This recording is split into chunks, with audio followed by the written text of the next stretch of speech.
আমাদের দেশে গণতান্ত্রিক রাজনীতি চলে। তো এই ক্ষেত্রে যাকাত কারা সংগ্রহ করবে? আল্লাহ সুবহানাহু ওয়া তাআলা এই আয়াতে বলছেন ওয়াল আমিলিনা আলাইহা।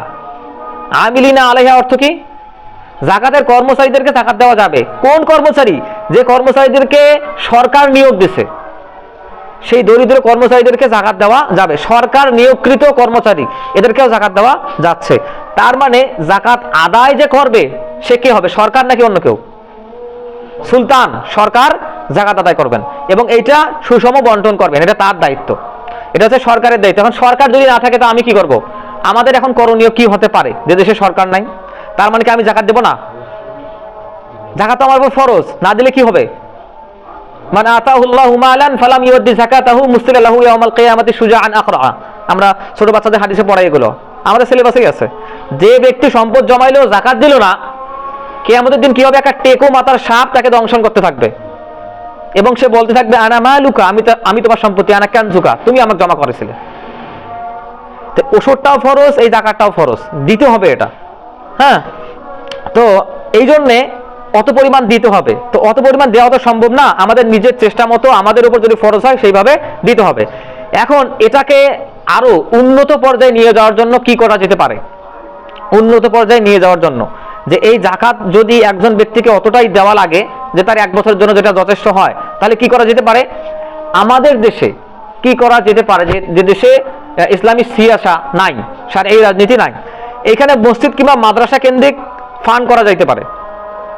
সেখানে মসজিদ কিংবা মাদ্রাসায় সেটা জমা করা যেতে পারে যদি সুষম বন্টনের সম্ভাবনা 100% থাকে এই ক্ষেত্রে। এবং যেহেতু সরকার আদিষ্ট কর্মচারী এরা নয়, এরা ওই যাকাতের টাকা থেকে কিছু নিতে পারবে না।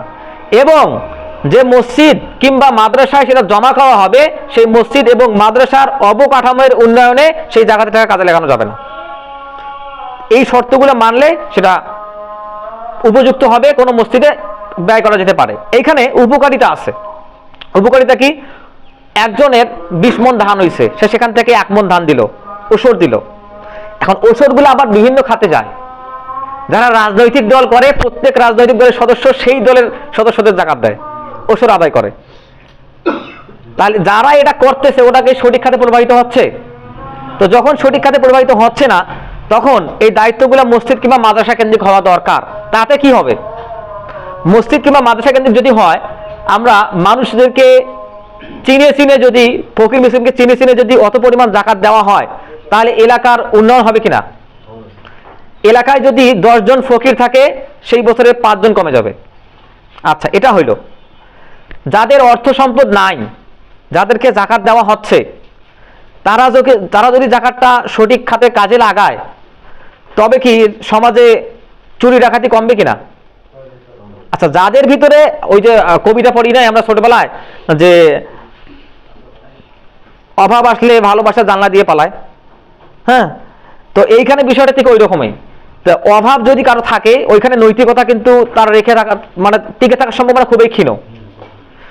দেখবেন আপনারা, যখন এই ইসলামী সালতানাতে কোনো যুদ্ধ হয়েছে, তখনই দেখবেন লোভের কারণে মুসলিমরাই মুসলিমদের বিপক্ষে লাগছে। এই যে মির্জাফরদের কথা ধরেন, তাকে বলছে যে তোমাকে এরপরে দেওয়ানি দেওয়া হবে, তুমি সাহায্য করো, সিরাজদৌল্লার বিপক্ষে গেছে। পৃথিবীর ইতিহাসে যত এই যুদ্ধগুলো ছিল, যেগুলো কোনো দেশের কোনো সম্রাজ্যের ভাগ্য নির্ধারণ করে দেওয়ার মতো একটা যুদ্ধ হয়েছে, সেগুলোতেই মুসলমানরা এই মির্জাফরি কায়দায় মুসলিমদের বিপক্ষে লাগছে। তো এই যখন ব্যাপার, তখন এলাকার অবকাঠামোর উন্নয়নের জন্য, মানুষদের জীবন মান উন্নয়নের জন্য আমাদের মসজিদ এবং মাদ্রাসা ভিত্তিক এই ব্যবস্থাগুলো থাকা দরকার। তাতে আরো কি হতে পারে?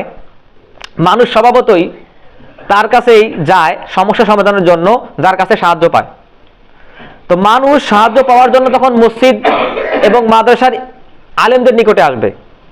তখন সমাজে আলেমদের প্রভাব বৃদ্ধি পাবে।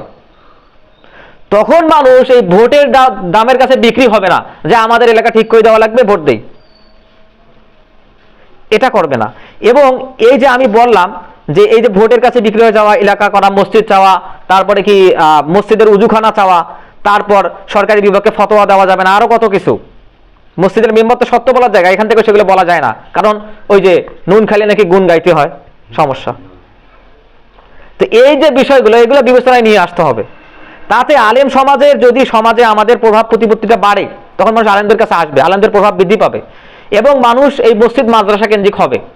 তখন আমাদের এই যে একটা ইসলামী সমাজ গঠনের জন্য যেটা দরকার, সেটা হচ্ছে একটা সুষম বন্টনের অর্থনীতি। সেটা যদি আমরা প্রতিষ্ঠিত করতে পারি এইভাবে, তাহলে এটা সম্ভব।